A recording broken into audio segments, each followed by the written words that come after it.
እግዚአብሔር ይመስገን ከውድቀት አነሳኝ ከውድቀት አነሳኝ ጌታ ጌታ እጁን ዘረጋና ከአፈር አወጣኝ ስለዚህ ወደድኩት ነፍሴ ታመስግን በጣም ነፍሴ ታመስግን በጣም የሞት ዕዳ ስለነበረብኝ ኢየሱስ ከፈለልኝ።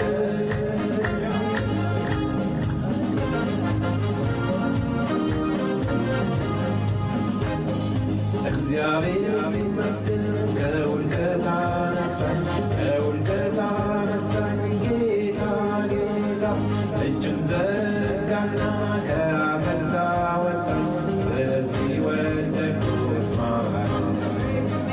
ነፍሴ ታመስግን በጣም ነፍሴ ታመስግን በጣም የሞት ዕዳ ስለነበረብኝ ኢየሱስ ከፈለልኝ።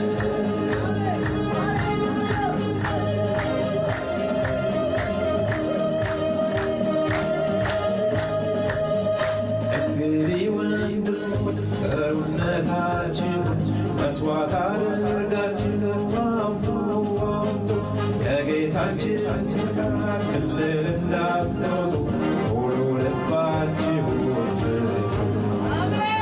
ከነፍስ የመነጨ ፍሬ አቅርቡ ምስጋና ዛሬ ሰባራውን መንፈስ ይቀጥላል ጌታ ይወደናል። እግዚአብሔር ይመስገን ከውድቀት አነሳኝ ከውድቀት አነሳኝ ጌታ ጌታ እጁን ዘረጋና ከአፈር አወጣኝ ስለዚህ ወደድኩት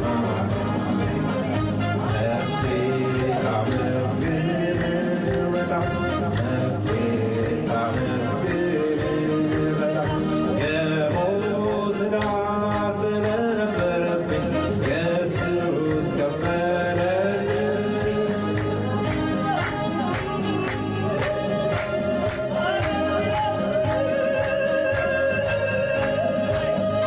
እንግዲህ እህቶች ለጌታ ተገዙ የዓለም ነገሮችን ተዉ ተዉ ከጌታችን ጋር በየዕለቱ ኑሩ ሙሉ ልባችሁን ስጡ።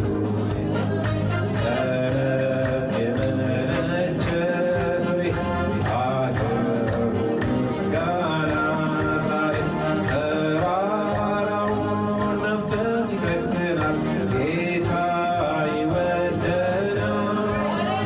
እግዚአብሔር ይመስገን ከውድቀት አነሳኝ ከውድቀት አነሳኝ ጌታ ጌታ እጁን ዘረጋና ከአፈር አወጣኝ ስለዚህ ወደድኩት ነፍሴ ታመስግን በጣም ነፍሴ ታመስግን በጣም የሞት ዕዳ ስለነበረብኝ ኢየሱስ ከፈለልኝ። የሞት ዕዳ ስለነበረብኝ ኢየሱስ ከፈለልኝ።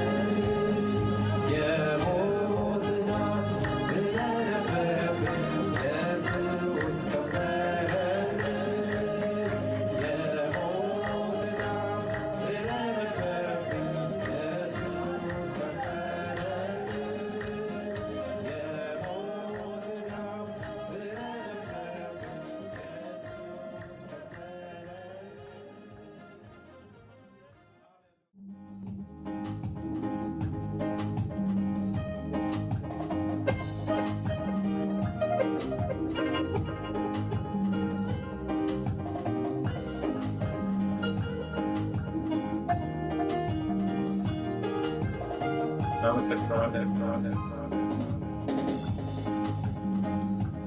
ምስጋና ምስጋና ለኢየሱስ ምስጋና ይገባል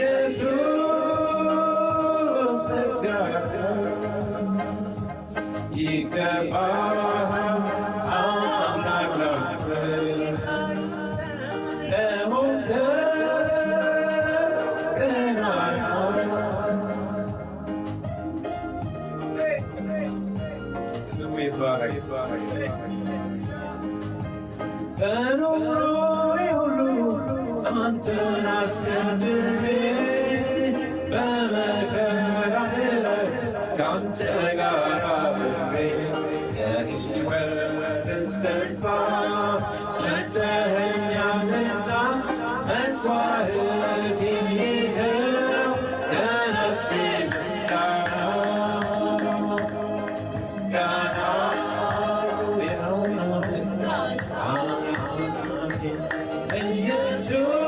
ኢየሱስ ምስጋና ይገባል።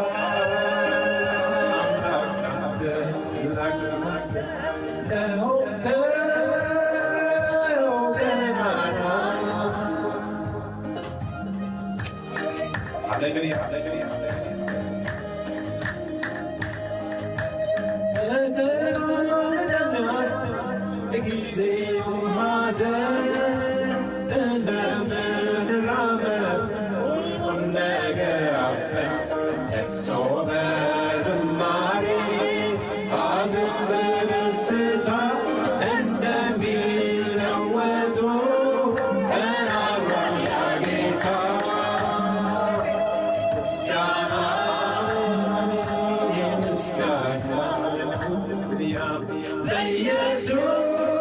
ለኢየሱስ ምስጋና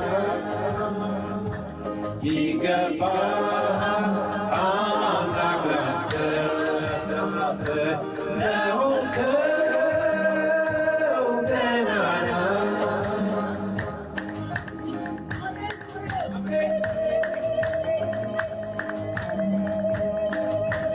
እንደ ነገራችን አልተከፈለንም ጌታ በመዓቱ አልተገናኘንም።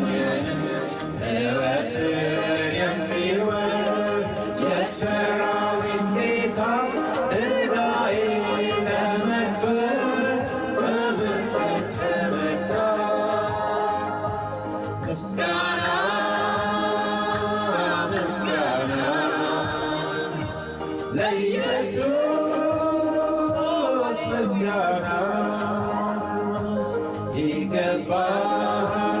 አምላክ ላንተ ለሆንከው ገናና ምስጋና ሁላችንም አንድ ላይ ምስጋና ለኢየሱስ ምስጋና ይገባል። አምላክ ላንተ ለሆንከው ገናና ይገባል። በከፍታ ምስጋና በየትኛውም ሁኔታ እግዚአብሔር ይመስገን። ሲመቸን ይመስገን፣ ሳይመቸን ይመስገን። ስሙ ይባረክ። ሃሌሉያ ለጌታ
የሚያስጨርስ እሱ ነው።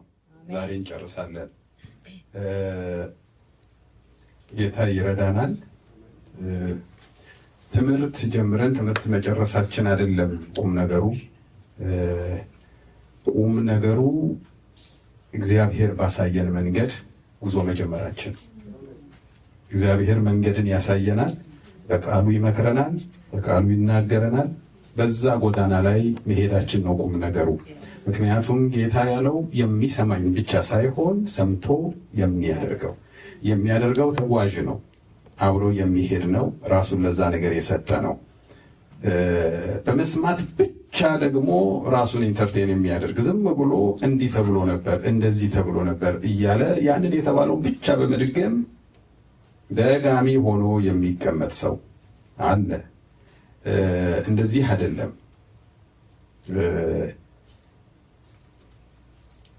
አንድ ጊዜ የሌላ እምነት ተከታይ የሆነ አንድ ወንድም ከኔ ጋር ይኖር ነበረና ማታ ማታ ሁል ጊዜ መዝሙር 119 ላይ ያለ መዝሙር 119 እናወቃችሁት አይደል? ብዙ ጥቅስ አለው፣ ብዙ ምዕራፍ ቁጥር አለው እና እዛ ላይ ከመጀመሩ በፊት እነዚህ ዋው፣ ዳሌጥ፣ ያፌት፣ ሴ ምናምን የሚሉ እሱን አጥንቶ በቃሉ ማታ ማታ ይደግመዋል። ሰይጣን ያባረራል እና ቀላሉ ነገር ጌታን ተደግፎ መተኛት ሆኖ ሳለ፣ ቀላሉ ነገር በክርስቶስ አምኖ ማረፍ ሆኖ ሳለ እነዛን ሁሉ በቃሉ ይዟቸው የሚጠቀምባቸው ሰይጣን ለማባረር እና እሱም በልበል ይለዋል ይመስለኛል። የእግዚአብሔር ቃል የምንኖረው ነው፣ ደግሞ የሚያኖረን ነው፣ የምንኖርበትም ነው። አሜን። የእግዚአብሔርን ቃል ሁል ጊዜ ስናስብ ይሄኛውን ፊደሉን ምናምን አይደለም የምናስበው አይደል? ጸሐፊውን እናስባለን፣ የመልእክቱን ባለቤት እናስባለን፣ እላዩ ላይ ያለውን መንፈስ እናስባለን። እግዚአብሔር መንፈስ አለው። ይሄኛው በመገለጥ የሚበራ መጽሐፍ ነው ብለናል። ስለዚህ ጳውሎስ እዚህ ላችኋል በመገለጥ ታላቅነት ይላል። እግዚአብሔር ይመስገን። በእንደዛ መገለጥ እንድንኖር እግዚአብሔር የሰጠን ቃል ነው እና ባለፈው ሳምንት በተለይ እነዚህ ዘሪ ሊዘራ ወጣ ብለን ስለ ዘሪው አንዳንድ ነገሮች አይተናል። የወደቁበት ቦታዎች አሉ። እንግዲህ በአንድ ጉባኤ ውስጥ ተቀምጠን አወዳደቁ እግዚአብሔር ቃል ይመጣል፣ እግዚአብሔር ለሁሉም ይሰጣል አይደለ? እግዚአብሔር ሊናገር ሊሰማ ያለውን ሁሉ ይናገራል። ስለዚህ ይመስለኛል ጌታ ኢየሱስ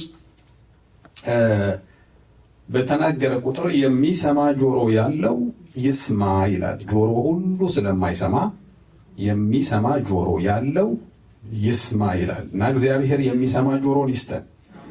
የሚሰማ ጆሮ ውጤታማ ነው አይደል? አዎ እኛ አበሾች ነን፣ እግዚአብሔር ይመስገን። አይደለም ጆሮ ምጣዳችን ስትሰማ እንጀራ ታወጣለች አይደል? የሚሰማ ምጣድ ጥሩ እንጀራ ያወጣል። የሚሰማ ጆሮ ውጤታማ ነው። ስለዚህ የሚሰማ ማለት ምን ማለት ነው? በቃ በመታዘዝ ልብ ውስጥ ያለ የእግዚአብሔርን ቃል ሲሰማ ቶሎ ብሎ በዛ መንገድ ለመሄድ የሚዘጋጅ የሚሰማ ጆሮ እግዚአብሔር ይስጠን። በሚሰማ ጆሮ እግዚአብሔር ይባርከን። ስለዚህ ነው እንግዲህ በምሳሌ አስተማራቸው ይላል።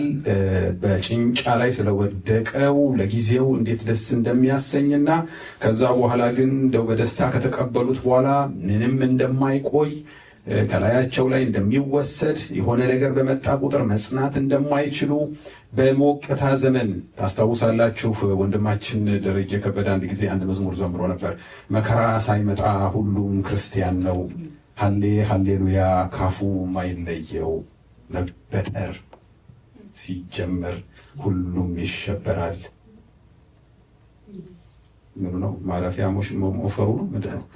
ጠመንጃው ጥይቱ ተጁ ይሽከነጠራል ብሎ የዘመረው መበጠር ሲጀመር ሁሉም ይሸበራል፣ ጠመንጃው ጥይቱ ከእጁ ይሽከነጠራል።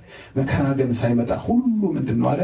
ክርስቲያን ነው። ሃሌ ሃሌሉያ ካፉ አይለየው። በቃ እንዴት ደስ ይላል! ሃሌሉያ እግዚአብሔር ይመስገን።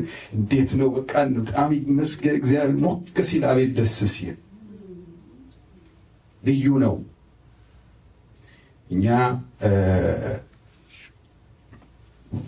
በስደት ኖረናልና በተለይ ናይሮቢ ውስጥ በነበርን ጊዜ አንድ በጣም ከኔ የባሰ ጉደኛ ጓደኛ ነበረኝና እንደዚህ ነው እንደ ስኬ ነው የሚያገለግለን። እሱ ኪቦርድ ሲይዝ እኔ ጊታር ይዛለሁ። እኔ ጊታር ሲይዝ አሁን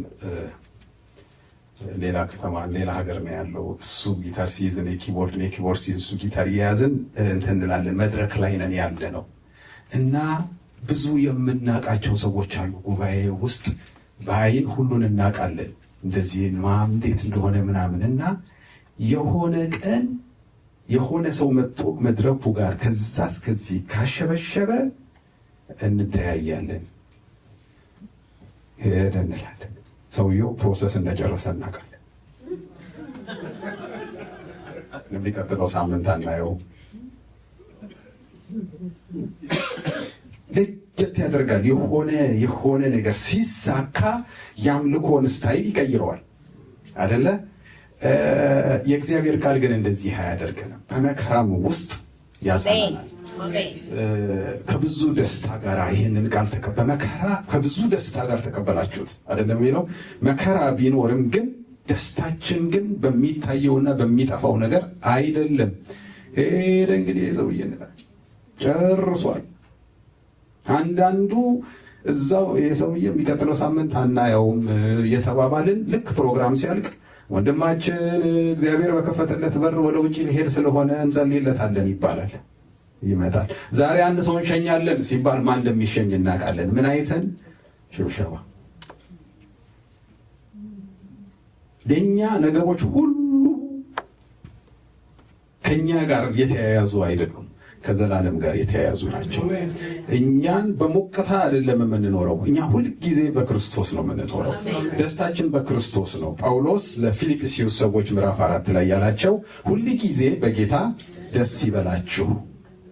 በቃ ሌላ ስለሌለ ደግሜ እላለሁ፣ ደስ ይበላችሁ። በማ በጌታ በስኬት አይደለም፣ በማጣት አይደለም፣ በማግኘት አይደለም፣ በሆነው ሁሉ በጌታ ደስ ይበላችሁ።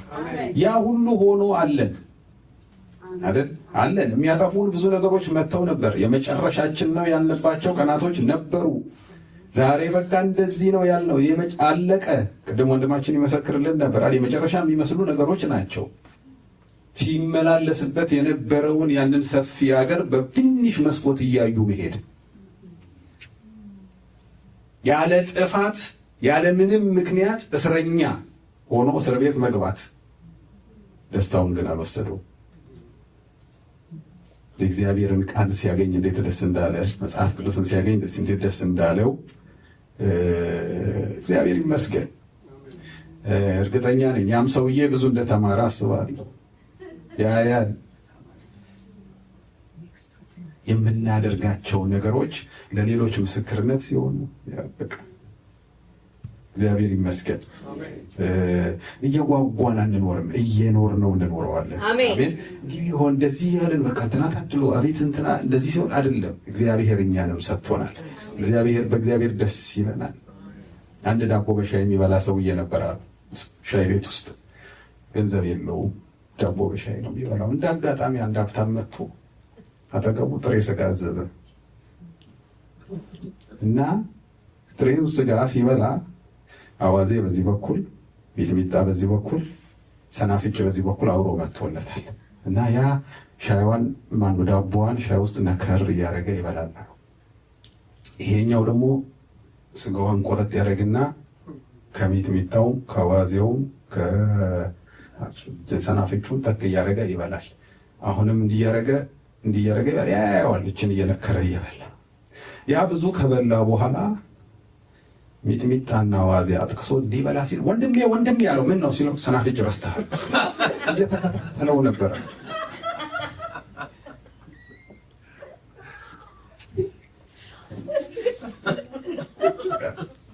የሰው ኑሮ እያዩ መቀናት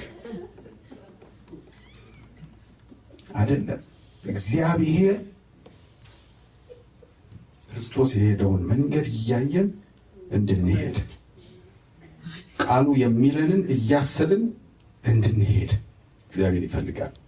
ታዛዥ ልብ፣ የሚናፍቅ ልብ፣ እግዚአብሔር ሲናገር ለማዳመጥ የሚጓጓ ልብ።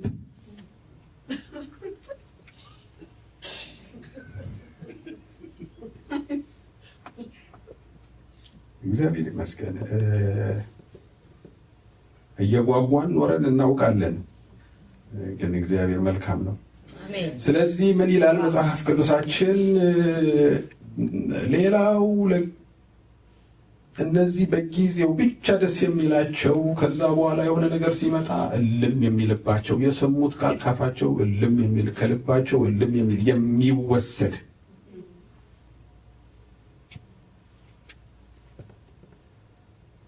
ቁጥር 18 ላይ በእሾህ የተዘሩት ሌሎች ናቸው፣ ቃሉን የሰሙት እነዚህ ናቸው። የዚህም ዓለም ሐሳብና የባለጠግነት ማታለል የሌላውም ነገር ምኞት ገብተው ቃሉን ያንቃሉ፣ የማያፈራም ይሆናል ይላል።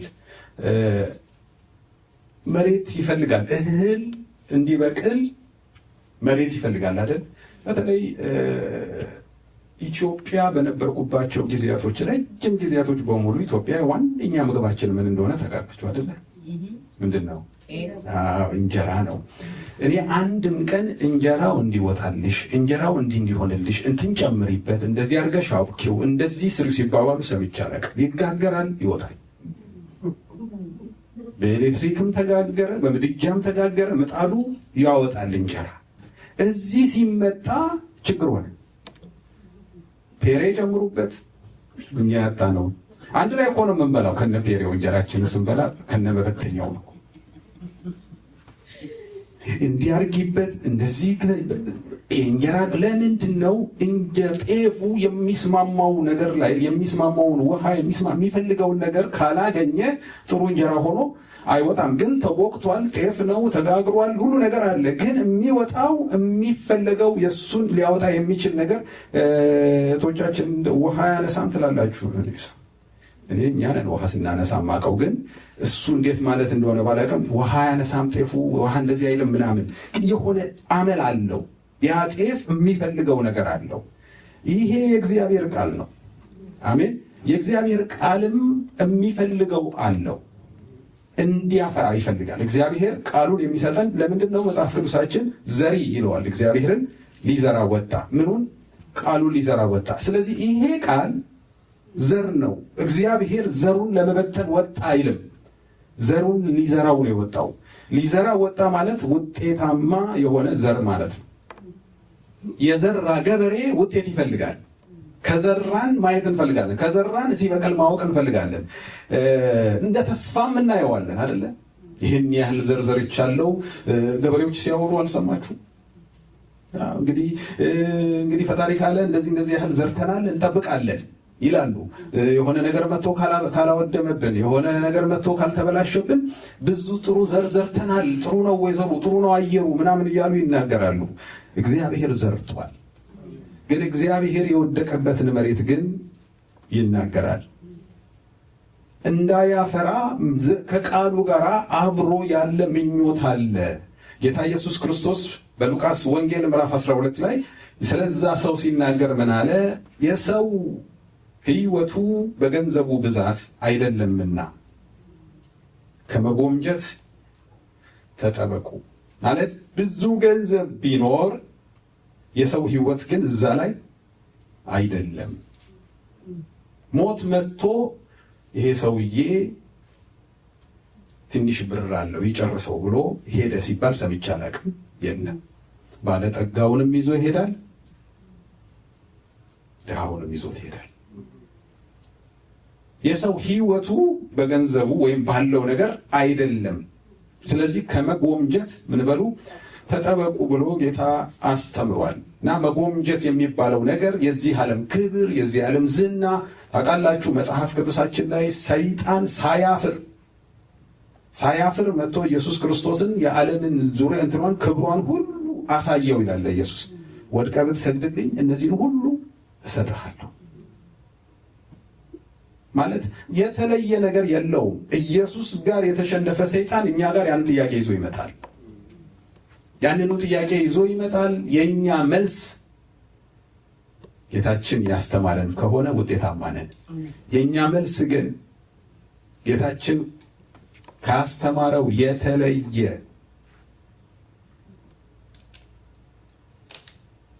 ሕዝቡን አስተያየት ጠየቃል። ምን ልታረጋት ነው የያዝካት ብሎ አጋንንት የያዛትን ሴት ሲጠይቅ ባለጠጋ አላሉ። አጋንንት እዛ ውስጥ ሆነ እና ፓስተሩ ትንሽ ተቸገረ። እንዴት ነው ይውጣ እንዲህ ያላሉ።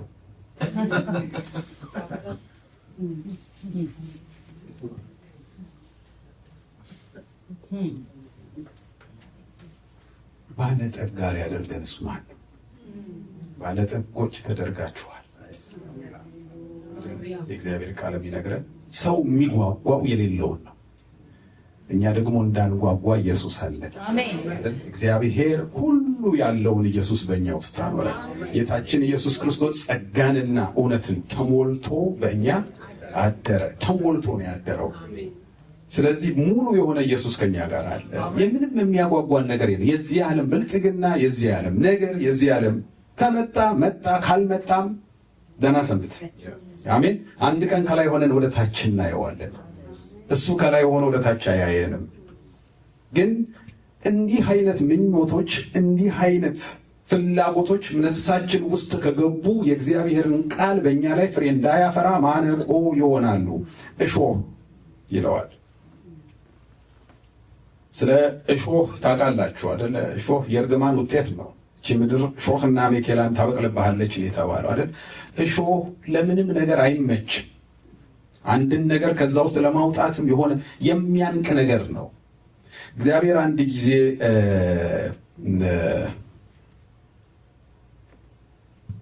ኤርሚያስ ላይ ይመስለኛል የኤርሚያስ መጽሐፍ ላይ ስለ ዘር ሲናገር በእሾህ ላይ እንዳትዘሩ ብሎ ያስጠነቅቃቸዋል።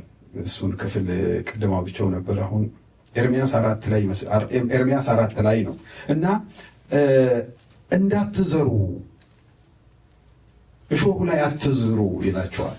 እሾህ ለምንም ነገር አይመችም። ለማረም አይመችም፣ ለመራመድ አይመችም፣ ለመብቀል አይመችም፣ ለእህሉም አይመችም፣ ለዘሪውም አይመችም፣ ለዘሩም አይመችም፣ ለሚዘራውም ለዘሩም አይመችም። ስለዚህ እሾሃማ የሆነ ልብ አለ ብሎ ጌታ ይናገራል። መሬቱ እሾህ የበዛበት አለ። ቃሉ በሰዎቹ ላይ እንዳያፈራ የሚያንቅ እንቅፋት ይሆናል ነው የሚለው። የዚህ ዓለም ሐሳብና ኤርምያስ 4 ምዕራፍ 4 ቁጥር 3 ላይ እግዚአብሔር ለይሁዳና ለኢየሩሳሌም ሰዎች እንዲህ ይላልና ጥጋቱን እርሻ እረሱ፣ በእሾህ ላይ አትዝሩ። በእሾሁ ላይ ምን አትበሉ? አትዝሩ። ይህንን እሾሃማ የሆነ ማንነት ጠረበ አይደለ ጌታ። አንድ ድሮ የሚዘመር መዝሙር ነበረ፣ ከኔ ከሾሃማው ግራር እንጨት። ትዝ ይላችኋል? ከኔ ከሾሃማው ግራር እንጨት ለቃልህ ማደሪያ ታቦት መስራት፣ ምንኛ ብትወደኝ ይህን አሰብክ እያለ ይዘምራል ዘማሪው። እና የዚህ ዓለም ሐሳብና የባለጠግነት ማታለል የሌላውም ነገር ምኞት ገብተው ቃሉን ያንቃሉ፣ የማያፈራም ይሆናል ይለናል። እንዳያፈራ የሚያንቅ ነገር ነው ሾሃማ መሬት። ስለዚህ ተጠንቀቁ፣ ተጠበቁ እያለ ጌታ ይናገራል። መጽሐፍ ቅዱሳችን ስለመጠበቅ፣ ስለ ኑሮ፣ ስለ እያንዳንዱ ነገር ሲነግረን በጣም የዘለለ በጣም የሄደ ነገር ስናስብ፣ ሩቅ ስናስብ እዚህ ጋር እንዳንቀር። እዚህ አድርጌ ያ ሰውዬ ትዝ ይላችኋል። ጌታ ኢየሱስ ክርስቶስ ተጠበቁ፣ ሰው ሀብቱ ሕይወቱ በገንዘቡ ብዛት አይደለም ያለለት ያ ሰውዬ ታታሪ ሰው ነው። ከዚህ በፊት አንስተነዋል። ታታሪ ሰው ነው። ሰረቀ አይለንም፣ ከሆነ ቦታ መጣ አይለንም። ሉቃስ 12 ላይ ያለው እርሻው ግን ፍሬያማ ሆነችለት ይላል። ምን ማለት ነው? ሰውየው በትጋት ያረሰ ሰው ነው። ችግር የለም፣ ባገኘው ነገር ላይ ምንም ችግር የለም። ሰውየው ባገኘው ገንዘብ አርሶ ባመጣው የፍሬያማ በሆነችለት እርሻው ግን እንቅልፍ አጣ እና እንቅልፍም ሲያጣ እያሰበ ያለው ስለሰጪው፣ ስለሰጠው፣ ዘሩን ስለባረከለት እንደገና ደግሞ አጠገቡ ካሉት ጋር ምናምን አይደለም ያሰበው። በቃ ይህን ጎተራ ፍርሼ ሌላ ደስ ይላል። የዚህ ሰውዬ ምኞትን የምነገርኳችሁ ላይ እምላችኋለሁ የሚያስቀኝ ነው። ከኔ ጋር እያስተያየሁት ሁላችንም አሁን በዚህ ዘመን ያለን ሰዎች አብዛኛው ነገራችን ከየት ላምጣ የሚለው ነው እንጂ እንቅልፍ የሚነሳን የት ላስቀምጠው ብሎ እንቅልፍ የነሳው ሰው ካለ እኔ ነገራችሁ አማክሩ። የት ላስቀምጠው ብሎ የሚጨነቅ ሰው ገጥሞኝ አያውቅም።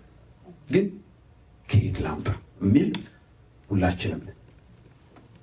የዚህ ሰውዬ ጭንቀትና የዚህ ሰውዬ የሌሊት ሐሳብ ግን የት ላርገው፣ በቃ ይህን ጎተራ ፍርሼ ሌላ ጎተራ ሰራለሁኝ።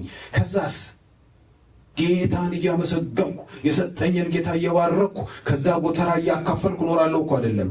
ነፍሴን ጠጪ፣ ለብዙ ዘመን የሚበቃሽን አግኝተሻል፣ ሀብታለሽ፣ ስለዚህ ደስ ይበልሽ እላታለሁ። ለማ ለነፍሱ።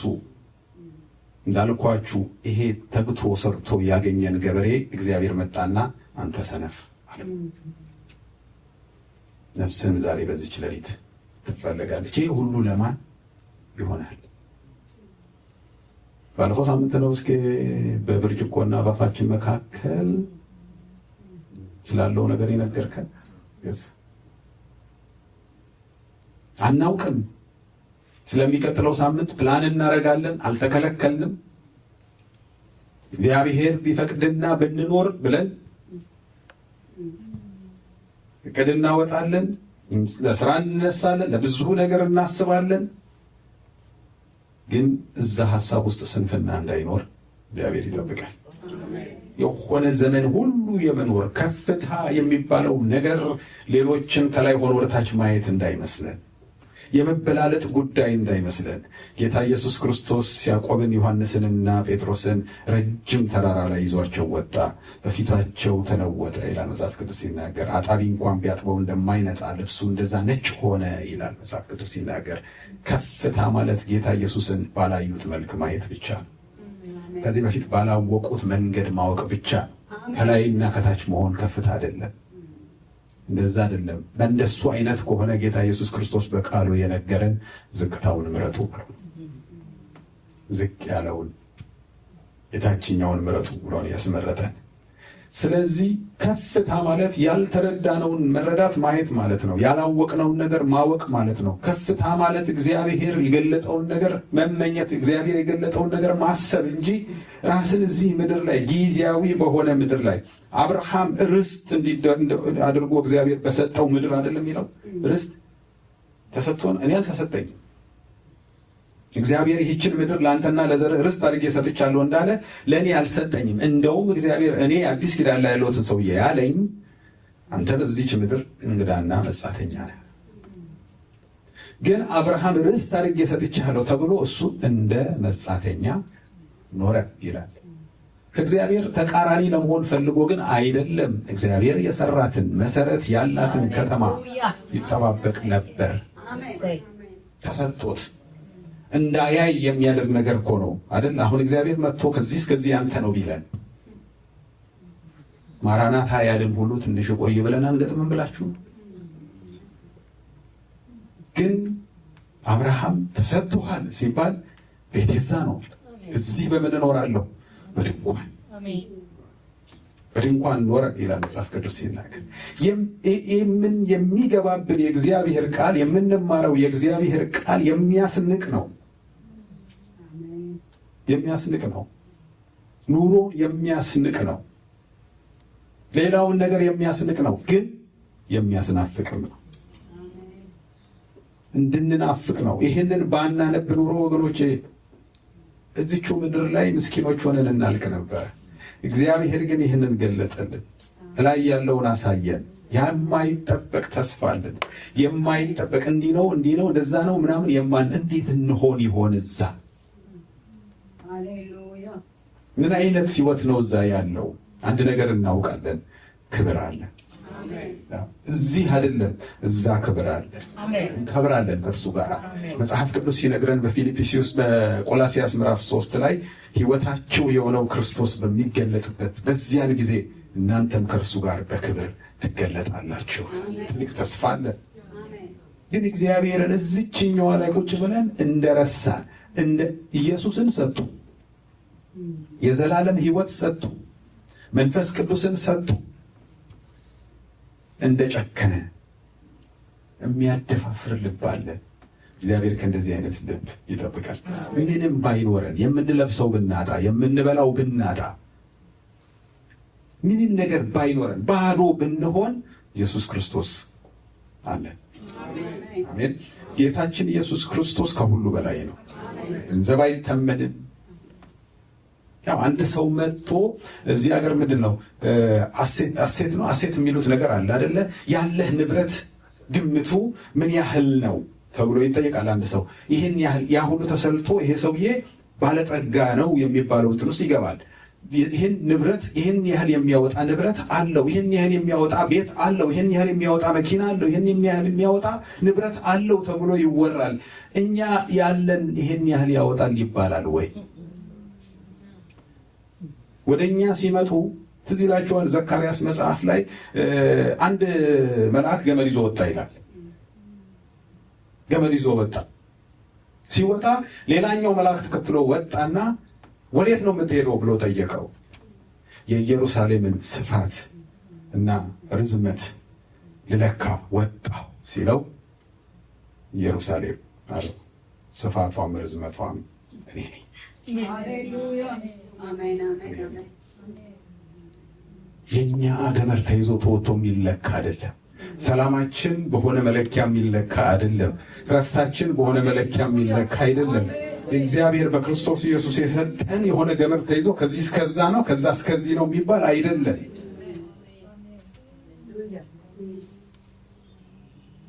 ትልቁን በትንሹ እያጣፋን ተቸግረን እንጂ እግዚአብሔር ትልቁን ሰጥቶናል። ሰው ሊሰጥ የማይችለውን ነገር እግዚአብሔር ሰጥቶናል። ከሰው የማይገኝ ከእግዚአብሔር አግኝተናል። ግን እግዚአብሔርን ደፍረን ጨከንክ እንለዋል። እግዚአብሔር ግን ጨካኝ አይደለም። እኔ እውነቴን ነው፣ ሁልጊዜ እንደምላችሁ ነው። ከዛ ልጅ የተማርኩት ምንድን ነው? እኔን መቻሉ ሁሉን ቻይ እግዚአብሔር። ስለ እርሱ ሁሉን ተጎዳሁ ይላል። አንድም ቀን ግን እንዲህ አይነት ተስፋ የሌለኝ ሰው እንደሆንኩ አይልም ጳውሎስ። ተስፋ አለ ይናገራል። በእንደዛ አይነት የሞት ጣር ውስጥ ሆኖ መገለጡን ለሚጠባበቁ ሁሉ አክሊል አለ ይላል፣ ሽልማት አለ ይላል። የዚህ ምድር ባለጠግነት ምኞት ግን እነዚህን ሁሉ እንዳልተቀበልን በዜሮ የሚያጣፋ እያለ እንደሌለ የሚያደርግ ሐሳብ በአእምሮአችን ይመጣል። ቃሉን አንፈልግም። ቃሉን ራሱ ወደ እግዚአብሔር ቃል የምንመጣው ይህንኑ ሰው ሊሰጥ የሚችለውን ነገር ይሰጣችኋል የሚለውን ለመቀበል። እግዚአብሔር ግን በቃሉ ማንም ሊሰጠን የማይችለውን እውነት ሰጥቶናል። ማንም ሊሰጠን የማይችለውን ታላቅ ነገር አካፍሎናል። ስለዚህ የዚህ ዓለም ሐሳብ፣ የዚህ ዓለም ባለጠግነት ቃሉን ያንቃል ይለናል። ባለጠግነት አያስፈልግም፣ የምትኖሩ ሁሉ ድሃ ሆናችሁ ኑሩ እያለን አይደለም። ግን የሚመጣው ሁሉ መጥቶ ሊሄድ እንደሆነ ግን እንድናውቅ ያስፈልጋል አይደል? ምንም የለንም፣ ምንም ይዘን ያው ናይጄሪያ ውስጥ አንድ ሰውዬ አንድ ባለጠጋ ባለፈው ሰማሁ፣ አንብባችሁ እውነት ይሁን ውሸት ግን አላውቅም፣ ግን በጣም ዘመናዊ ከሆነ BMW ጋር አብሮ ተቀበራሉ ከነ መኪናው። የሚነዱ ይመስላችኋል እንዴ? ለሊት እንዴት ሞኝ እንደሚያደርግ ሰይጣን ሞኝ ካገኘ እንዴት እንደሚያሳውር የማያምኑትን የእነዚህን በቃ ልባቸውን አሳወረ የሚለው ቃል እኮ በጣም ነው የሚታየው። የሆነ ሰው ወደ ክፋት ያድጋል እግዚአብሔር ቃል ከሌለው።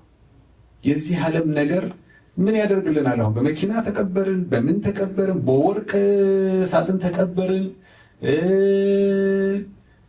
በምንም ተቀበርን፣ በሆነ ነገር ጨርቅ ተቀበርን። የኛ ተስፋ የምንቀበርበት ሳይሆን የምንሄድበት ነው አይደለ? አንድ ቀን እንነሳለን አይደል? እነሳለሁ ብሎ የሚኖር ክርስቲያን ብቻ እኮ ነው አይደል? እንደዚህ ሆነን እንሞታለን፣ ከዛ በኋላ እንነሳለን፣ ከዛ በኋላ እንከብራለን፣ ክብር አለ ብሎ የሚያስብ ጌታ ኢየሱስ ክርስቶስ ይመጣል ይዞኝ ይሄዳል ብለን የምናስብ ተስፋ እንደሌላቸው ልጆች አልተዋችሁም። እኔ እሄዳለሁ፣ የሚሄደው ደግሞ ስፍራ ላዘጋጅላችሁ ነው። ውጡ የሚሉን ሰዎች እንኳን ያዘጋጁት ቦታ ተስማምቶን እየኖርን ነው። ስለኛ ሊያዘጋጅ የሄደ ጌታን ስፍራን ስለእናንተ አዘጋጃለሁ፣ እኔ ባለሁበት ደግሞ በዚያ እኔ ከሁሉ ደስ የሚለኝ ከዚህ በፊት ነግሬያችኋለሁ ይመስለኛል። በጣም ይሄን ቃል ሳነበው የዮሐንስ ወንጌል ምዕራፍ 14 በጣም ደስ የሚለኝና ልቤን ሞቅ የሚያደርገው እዛ መሄዳችን መናገሩ ጌታ ኢየሱስ ክርስቶስ እዛ ያለው ነገር ምናምን አይደለም። እኔ ባለሁበት እናንተ እሱ ባለበት፣ ሰይጣን በሌለበት፣ ክፉ በሌለበት፣ ኢየሱስ ብቻ ባለበት ደግሞ ብርሃን በሚሆንባት ከተማ ላይ የመኖር ተስፋ። ይሄ እግዚአብሔር ቃል እኮ እዚች መሬት ላይ ያለውን ነገር እኮ መቼ ነው ዛሬ መዝሙር ብሎኛል መሰለኝ፣ መቼ ነው የምንተያየው? ዓይንህን በዓይኔ የማየው የክርስቲያን ናፍቆት መቼ ነው እንድማገኘው? መቼ ነው ይሄ የሚሆነው? መቼ ነው እኔም እንደዚህ የምጠራው? መቼ ነው ታጅቤ የሚሄደው? መቼ ነው እንደዚህ መሆኑ? አይደለም፣ መቼ ነው ፊቱን የማየው? ከእሱ ጋር እሱ ባለበት የምኖረው መቼ ነው? ይህ መጽሐፍ ቅዱስ በገባንና ይህም መጽሐፍ ቅዱስ በተረዳነው ቁጥር አምነው እኔ ለማን ጠዋት ላልሜ እየነገርኩት ነበረ፣ ትናንት ይሁን ዛሬ ጠዋት አማኝ የሆነ ሰው ሞተ ሲባል ድሮ ፋሲካን ሳይውል ከፊት ለፊት ፋሲካ ካለ ገና ከሆነ ደግሞ ወይኔ ገናን ሳይውል በዚህ ቀን ይሞታል ሰው የሆነ ወይ ሆነ ተማሪም ከሆነ ሳይጨርስ የሆነ ነገር እኔ አሁን የሆነ ሰው ሄደ ወደ ጌታ ሲባል እንዴት እየኖረ ይሆን? እንዴት ኤክሳይትድ ሆኖ ይሆን? አሁን ምን እየሰራ ይሆን? እርግጠኛ እኔን ከላይ ወደ ታች ይሄ ምስኪን መቼ ነው የሚመጣው ይለኛል።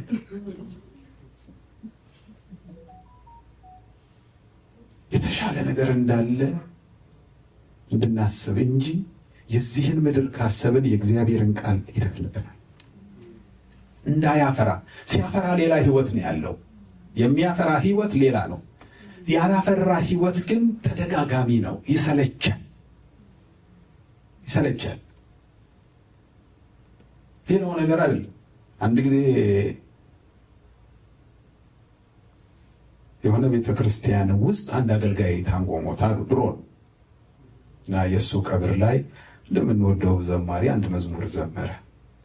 ኑሮ መራራ ቢሆንም ጭላጭ ማን በራሱ ላይ ይስባል ምላጭ።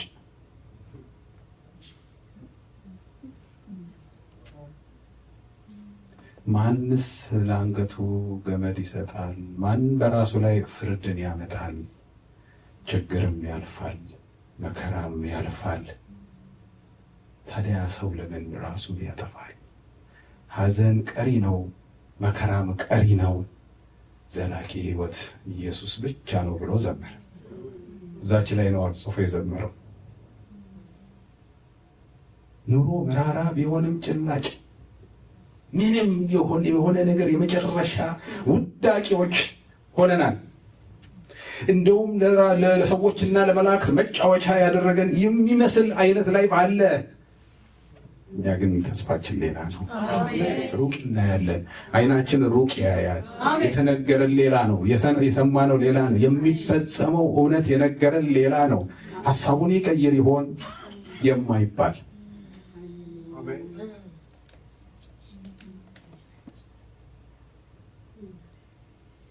ሐሙስ ቀን አስታውሳለሁ የአሜሪካ ቪዛ የተሰጠኝ። ቅዳሜን የተነሳሁት ሐሳብ የሚቀይሩ መስሎኝ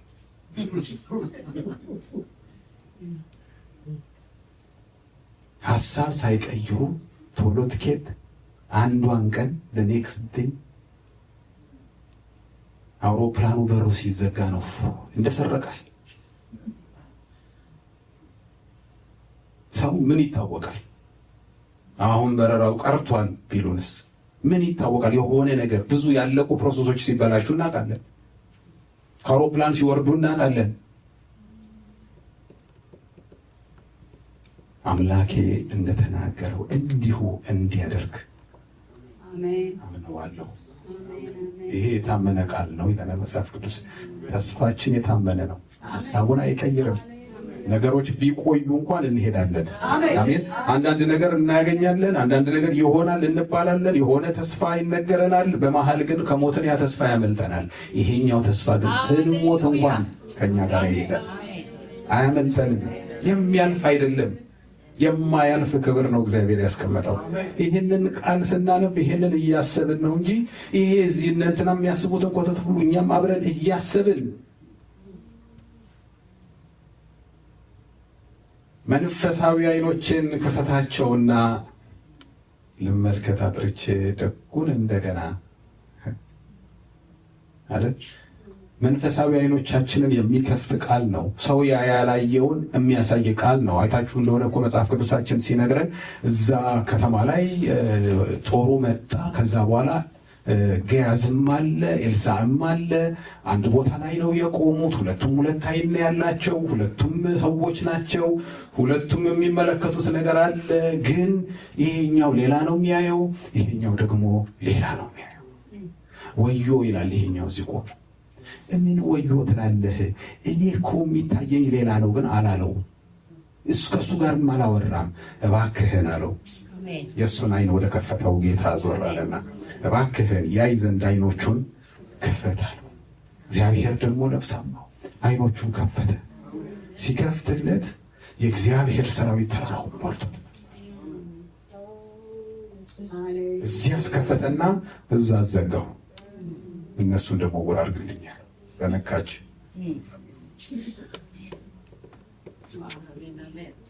እግዚአብሔር እንደዚህ እየሰራ የኖረ አምላክ ነው። ከልጆቹ ጋር ከሚታመኑት ጋር አይን እየከፈተ ያልታየ እያሳየ፣ ይሄኛው አይን ሌላ ነገር ሲያይ ያኛውን አይን ከፍቶ ሌላ ነገር እያሳየ የሚያኖር ነው። እግዚአብሔር ያኛውን አይናችንን ይክፈትልን። ያኛውን አይን የሚከፍት ታላቅ መጽሐፍ ይሄ መጽሐፍ ነው፣ ወዲያኛው የሚያሳይ። ስለዚህኛውማ የሚነግረን ብዙ አለ እኮ፣ ስለዚህኛው የሚያሳየን ብዙ አለ።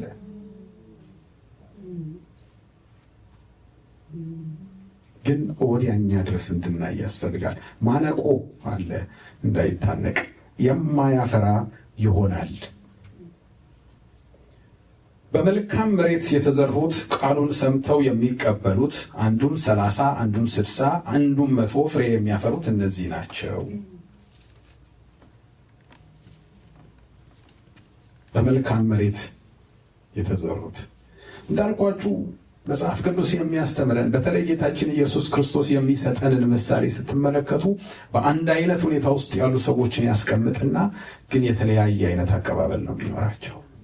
ለምሳሌ 2 ያስቀምጠና አንዱ ደረቱን እየደካ ወዮ ይላል፣ አንደኛው ደግሞ 2 ጊዜ ጾማለሁ ይላል። 2ቱን ደግሞ ያስቀምጥና አንደኛው እሺ ብሎ አይታዘዝም፣ አንደኛው አይ ብሎ ይታዘዛል። 10 ቆነጃጅት ያስቀምጥና 5ቱን ልባሞች ያደርጋቸዋል፣ 5ቱን ደግሞ ሰነፎች። እዚህም ብዙ አሉ፣ ግን የሚመጣውን ነገር የሚቀበሉት ሁሉም አይደለም።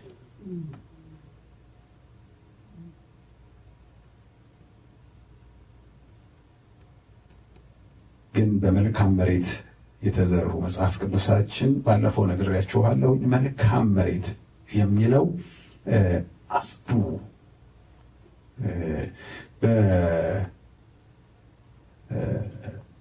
ምንድነው ስሙ ነገሥት ላይ ኤልያስ እስከ መቼ በሁለት ሐሳብ ታነክሳላችሁ አይደል ያላቸው።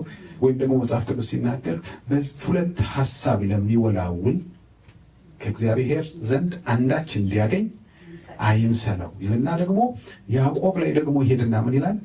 እናንተ በሁለት ሐሳብ ያላችሁ የምታነክሱ ልባችሁን አጥሩ። ከባድ ነው። ሁለት አይነት ልብ ከባድ ነው። አንድ ልብ ይዘን እንድንሄድ እግዚአብሔር ይፈልጋል። የሚያፈራ የሚታመነው፣ የሚናገረውን የሚሰማ፣ የሚናገረውን የሚቀበል፣ ተናጋሪውን የሚያውቅ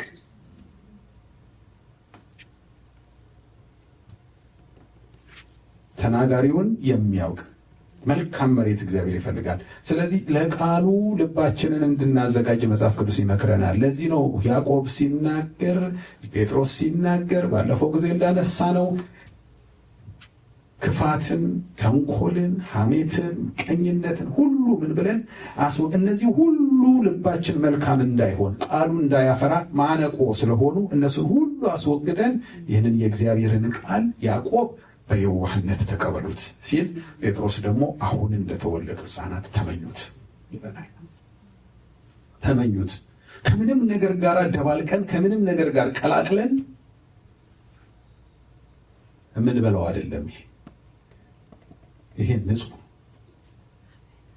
ደግሞ ሁሉንም በመንፈሳዊው ዓለም የሚያስፈልገን ንጥረ ነገር ሁሉ የያዘ መጽሐፍ ነው። አንዳንድ ምግብ አንዳንድ ነገር ይይዛል። ስለዚህ ከንትኑ ቅመሱ፣ ከንትኑ አድርጉ፣ ከንትኑ ይሉናል። ቅርብ ጊዜ ከአንድ ፈረንጅ ጋር ትንሽ ኦቨርዌይት በነበርኩት ዘመን አሁን እንኳን ገና ትንሽ ስናወራ አንድ ነገር አለችኝ። ብዙ ጊዜ ብዙ ኢትዮጵያኖችን አውቃለሁ አለችኝ። ነጭ ነች እና ጠዋትም እንጀራ በወጥ ምሳም እንጀራ በወጥ እራትም እንጀራ በወጥ ነው የምትበሉት። የሆነ አንድ አይነት ምግብ 3 አይበላም። ሰውነትህ የሚፈልገውን ነው መስጠት ያለብህ እንጂ ሆድህን አይደለም የምትሞላው አለች። ሆድ የመሙላት አጀንዳ ነው አይደል? አጠቅኩ ዛሬ በቃ ማርም አልስ እስክንል ነው የምንበላው መላሻ እስኪጠፋ። ግን ሰውነታችን አንዱን ከበላ አለች ጠዋት ላይ ለምሳሌ የሆነ ነገር ከተበላ እዛ ውስጥ የሌለን ነገር ከሰዓት በኋላ ሞክር። በዛ ውስጥ ያልተገኘን ነገር ደግሞ በኋላ ላይ ጨመር አድርግና እሱ ራሱ ሳትስፋይድ ሲሆን አይረብህም አለች፣ አይጠይቅህም፣ ይጠግባል አለች። ነገሩም አሁን ይሄ ኖ ካርብ ምግብ አይደለኛ ቸርች እንግዲህ እግዚአብሔር ይመስገን እኔማ በካርቦን ሁሉ አልጽፍም ብያለሁ። ካርብ የሌለው ምግብ እንዳይረበን ያደርጋል። የሆነ በትንሹ ነገር ጥቅብ ብለን እንድንውል ያደርጋል ነው አይደለም የሚሉን። በቃ ይይዛል፣ ወደን አይረበንም ነው አይደል? ይሄም ሌላ ነገር አያስመኘን። አሜን። የሆነ በቃ ጥግብ ብለን በጌታ ርክት ብለን እንድንኖር ያደርገናል። አለበለዚያ ግን እዚህ ሰባኪ አለ፣ እዚህም ሌላ ሰባኪ አለ፣ እዚህም ሌላ ሰባኪ አለ። እንዲሁ አንድ ሰው ምን አለ፣ ሁለት አዋቂዎች ሲያወሩ እኔ ምንም አላውቅም አለ እነሱ የሚያወሩበት እና አንዱ ሰው እንዲህ ስል፣ አንዱ ሲያወራ እንዲህ ስል፣ አንዱ ሲያወራ እንዲህ ስል ኮሌታ ያልቆናል። ከዛ ከሩቅ ያለ ሌላ ሰው መጣና የኔ ወንድም ቴኒስ አጫዋች እኮ ነው የምትመስለው አለኝ። እንዲህ ስታደርገን ነው በቃ ስንት ነገራችን ሲያልቅ ነው የምንውለው። እዚህ ላይ ግን ያለውን ከበላን እኛም ማር አንልስ። አሜን አሜን። ምድር ማር ይዛ ብትመጣ እንልስላት። አሜን። የሚያረካ ቃል አለን እግዚአብሔር ሰጥቶና የሚሞላ ሁሉ ነገር ያለው በቃ በጌታ ረክቻለሁ። ሰው በጌታ ረክቻለሁ ማለት የሚችለው ያኔ ነው። መልካም ልብ በእግዚአብሔር ቃል ይረካል። እግዚአብሔር የሚሰጠንን ነገር እንቀበላለን። ከእግዚአብሔር ጋር እንድንሄድ ጉልበት ይሆነናል። ትክክለኛ ቃል የእግዚአብሔርን ቃል የበላ ሰው የመሄድ አቅም አለው። እግዚአብሔር እኮ ተስፋ ቆረጠ፣ ከላዩ ላይ ነዳጅ አለቀ። ከሁሉ ነገር ሲያልቅ ምንም የሚታይ ነገር ሲጠፋ ሄደ ወደ እግዚአብሔር። ኤልዛቤልን ሸሽቶ ኤልያስ ሸሽቶ ኤልዛቤል ምን ታደርገኛለች ብሎ የሸሸው ትገለኛለች ብሎ ሄዶ ሸሽቶ እግዚአብሔርን ከአባቶች አልበልጥም ግደለኝ። ምንም እኮ ኤልዛቤልን ብትገልህ እኔ ጋ ነው የምትመጣው፣ እኔም ብገልህ እኔ ጋ ነው የምትመጣው። የሞት ቀበሌ የለውም። ለምን አላለው? እግዚአብሔር አየውና ይሄን ያናገረው ምንድን ነው ብሎ አየና የሆነ የጎደለ ነገር አለ። በእንተነሳና ብላ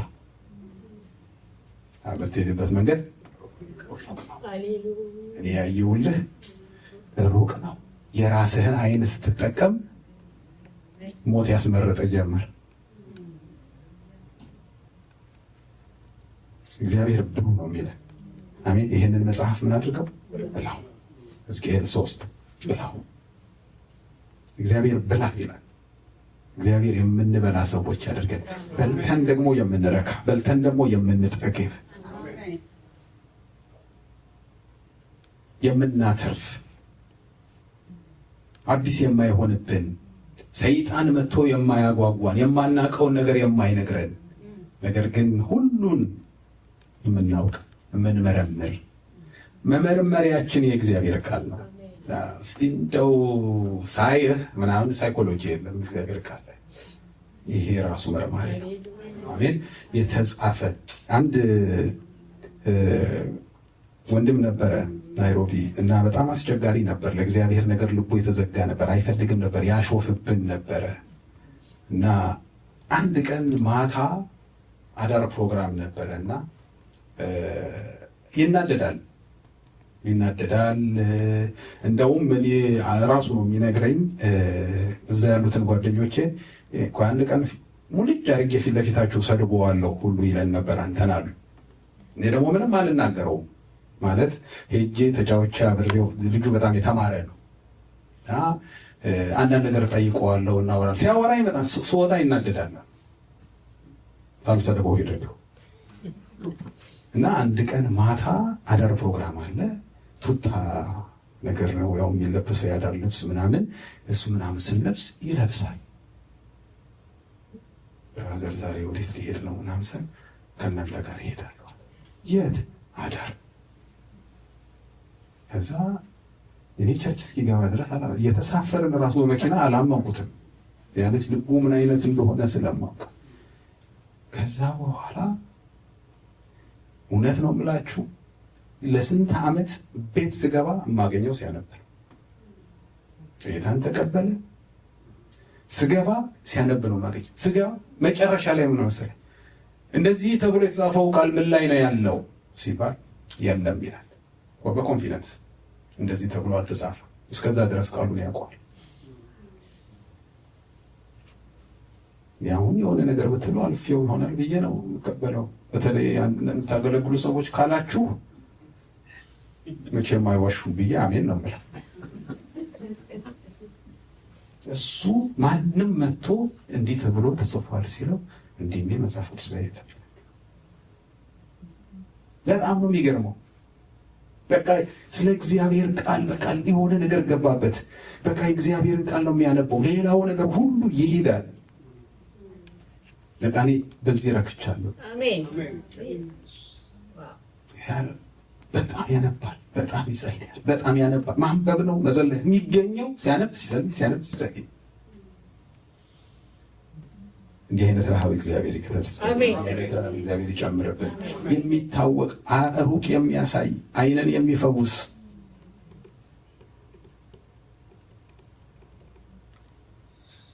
ዓይናችንን በመያዝ ነው ሰይጣን ወደ ፈለገው እየመራን ያለው።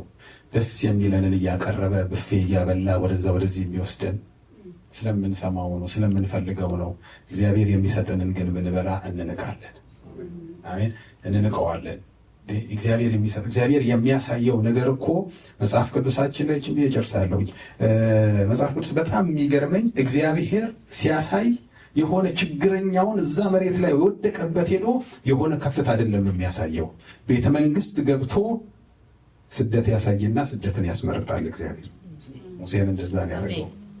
የፈርዖን ቤት ገባ፣ እዛ ቤተ መንግስት መጣና እግዚአብሔር ለሙሴ ብድራቱን ነው ትኩር ብሎ እንዲያደርገው አየ። የፈርዖን የልጅ ልጅ መባልን አልፈለገም። ይህ ቀበሌ ሊቀመንበር ልጆች ነን ለማለት ግን የፈርዖን የልጅ ልጅ እንዳይባል በእምነት እምቢ አለ ይላል። እዛ ገብቶ በግብፅ ከሚገኝ ብዙ ገንዘብ ይልቅ ይላል። ደግሞ ገንዘብ ብዙ ገንዘብ ደግሞ ውድድሩ እኮ በጣም ይገርመው ስለ ክርስቶስ መነቀፍ እንደሚበልጥ ከገንዘብ በክርስቶስ የሚገኝ ክብር እንደሚበልጥ ቢል አዎ ብዬ አብሬ ዘራፍ ላለሁ። ስለ ክርስቶስ መነቀፍ ከብዙ ገንዘብ ይበልጣል። አሁን እኛ ስለ በክርስቶስ መነቀፍ ለእኛ ሌላ ነገር ነው አይደል? ለሙሴ ግን ለክርስቶስ መነቀፍ ከቤተ መንግስት ኑሮ ይበልጣል። እግዚአብሔር እንዳበራልን፣ እግዚአብሔር እንደነገረን እንድንኖር እግዚአብሔር ይርዳል። እግዚአብሔር ይመስገን። እንጸልያለን። ጌታ ይባርካችሁ። ይህ በቃሉ የቆምኩና ለቃሉ የምቆም ነኝ እስኪመጣ ድረስ እግዚአብሔር በዚህ አቋም እንዲጠብቀን እግዚአብሔር ይርዳል። ትንሽ እግዚአብሔር እናስቡ። በቃ ይሄ ነው የኔ ፍላጎት እንበለው።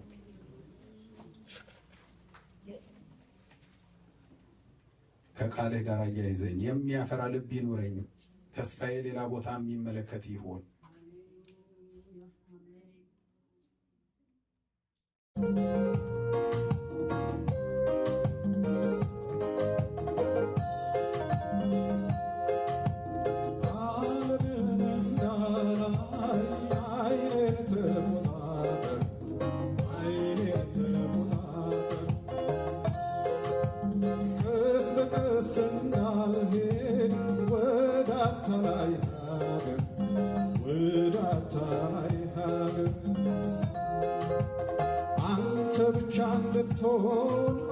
ማርና ወተቴ በእግር ስር እንድኖር ይሄ ነው ጸሎቴ፣ ይሄ ነው ጸሎቴ። ዝናም ከበሬታ ይጠፋሉ ፈጥነው፣ አይደለም ነዋሪ ሀብትም እንደ ጢስ ነው። ኢየሱስ ብቻ ነው ዘላለም ነዋሪ፣ ኢየሱስ ብቻ ነው። ዝናም ከበሬታ ይጠፋሉ ፈጥነው፣ አይደለም ዘላቂ ሀብትም እንደ ጢስ ነው። ዘላለም ነዋሪ ኢየሱስ ብቻ ነው። ኢየሱስ ብቻ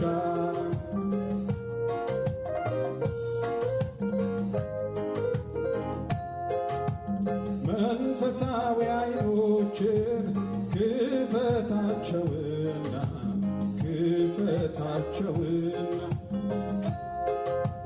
ልመልከት ጌታ ሆይ ደጉን እንደገና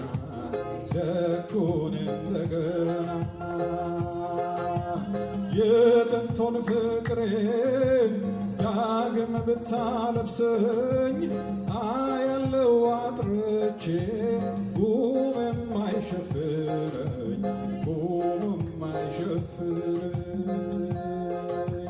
ዝናም ከበሬታ ይጠፋሉ ፈጥነው አይደለም ዘላቂ ሀብትም እንደ ጢስ ነው ዘላለም ነዋሪ ኢየሱስ ብቻ ነው ዘላለም ነዋሪ ኢየሱስ ብቻ ነው አትርፍ ባይ አጉዳይ መሆን ያስፈራኛል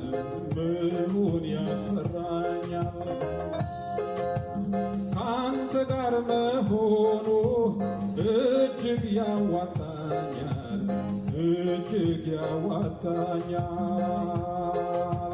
ሕይወት መች ይሰጣል ወርቅ ቢያብረቀርቅ ቅዝብዝ ይሆናል ሰው ካንተ ቤት ሲርቅ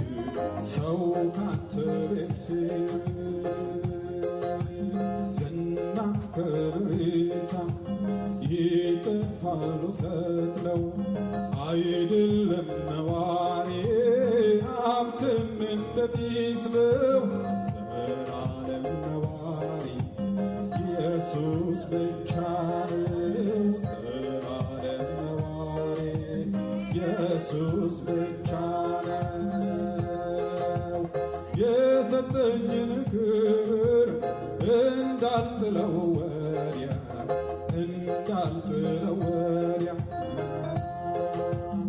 እንዳልገባ ሲኦል ከሕይወት በስተያ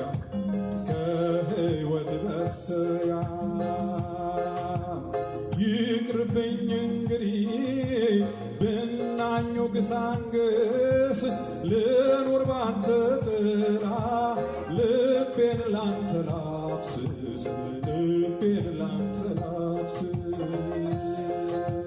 ዝናም ከበሬታ ይጠፋሉ ፈጥነው አይደለም ነዋሪ ሀብትም እንደ ጢስ ነው ዘላለም ነዋሪ ኢየሱስ ብቻ ነው ዘላለም ነዋሪ ኢየሱስ ብቻ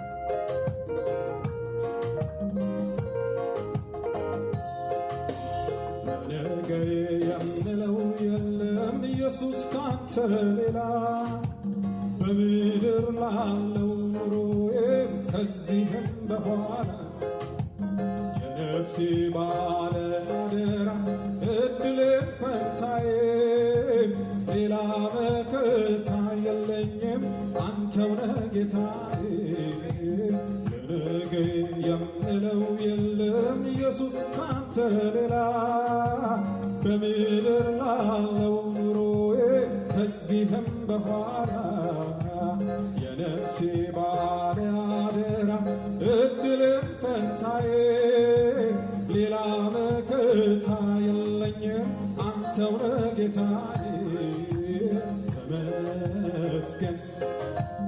ተመስገን ጌታዬ ጥላ ከለላዬ በምድር ላይ ማናለኝ መከታ ካንተ ሌላ ጌታ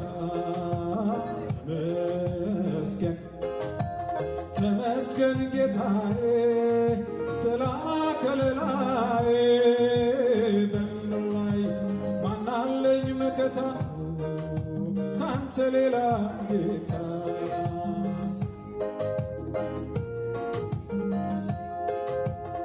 ሰማያት ላይ ረድኤቴ የሚራመደውን ረሃቤንም ያጠገበ ጥሜን ያርካው ልመናዬን ከሰማይ ሰምቶ ዘንበል ብሎልኛል። ትላንት ባለቅስም ዛሬ በሱ እጅግ ደስ ብሎኛል። ተመስገን ተመስገን ጌታዬ ጥላ ከለላዬ በምድር ላይ ማናለኝ መከታ ካንተ ሌላ ጌታ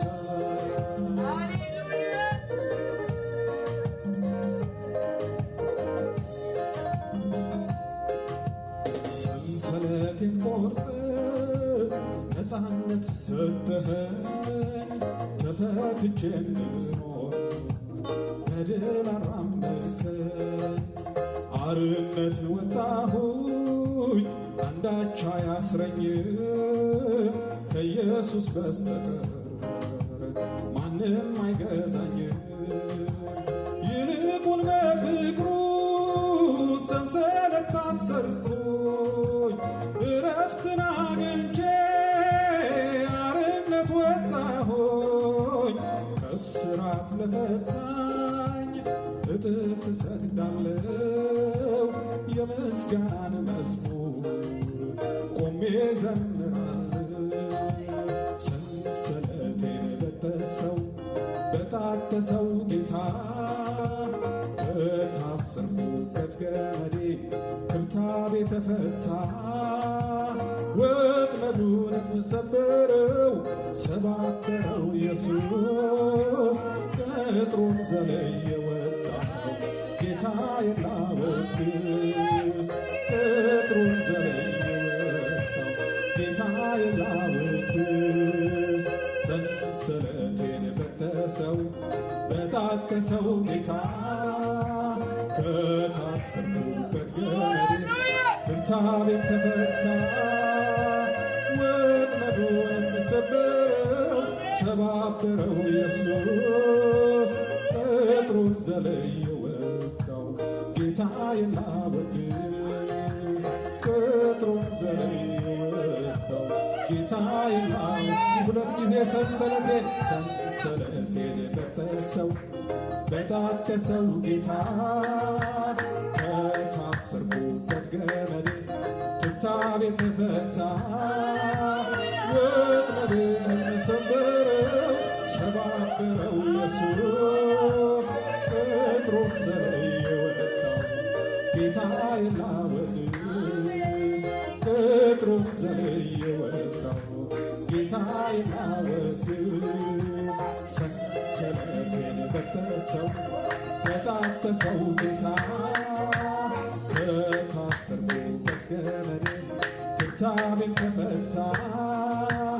ወጥመዱንም ሰበረው ሰባበረው ኢየሱስ ቅጥሩን ዘለየ ወጣው ጌታዬን ላወድስ ቅጥሩን ዘለየ ወጣው ጌታዬን